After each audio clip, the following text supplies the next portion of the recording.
সম্মাননীয় সুধীমণ্ডলী, আমি আপনাদেরকে স্বচ্ছ দেশের স্বপ্ন ইউটিউব চ্যানেলের পক্ষ থেকে থাইল্যান্ডের কাঞ্চনাবুরিতে টাইগার কেভ টেম্পলের উপর থেকে পিছনের অংশটা দেখাচ্ছি।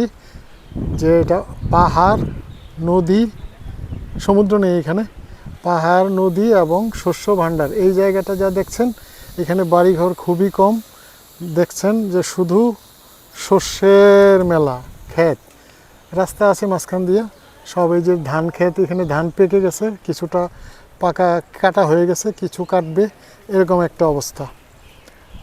তো টেম্পলটা আলাদাভাবে দেখিয়েছি। এখানে দেখেন ওই যে চারদিকেই পাহাড়, যেখানে যাবেন সেখানেই পাহাড়, পাহাড়ের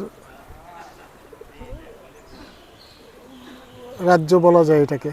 এবং এখানে ফল এবং শস্য, আখ, ধান,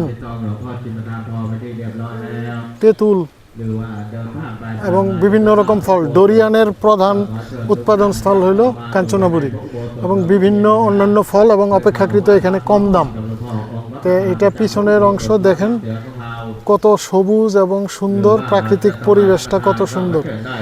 এটা আপনাদেরকে একটু দেখাইলাম এবং আপনাদেরকে অনুরোধ যে আপনারা যারা ব্যাংককে আসবেন, 2 দিনের জন্য কাঞ্চনাবুরি বেড়াতে আসবেন। এটা কাঞ্চনাবুরি থেকে খুব কাছে, 25-30 কিলোমিটার দূরে। আপনি গ্রুপ ট্যুরেও আসতে পারেন অথবা নিজেরা গাড়ি নিয়ে, ইভেন অনেকে বাইক নিয়েও চলে আসে, এসে ঘুরে যাবেন, দেখে যাবেন। এই টেম্পলটা দেখলে ভালো লাগবে। এটা খুবই কষ্টকরভাবে পাহাড়ের উপরে বানানো হয়েছে, সহজ কথা না এত বড় স্থাপনা বানানো।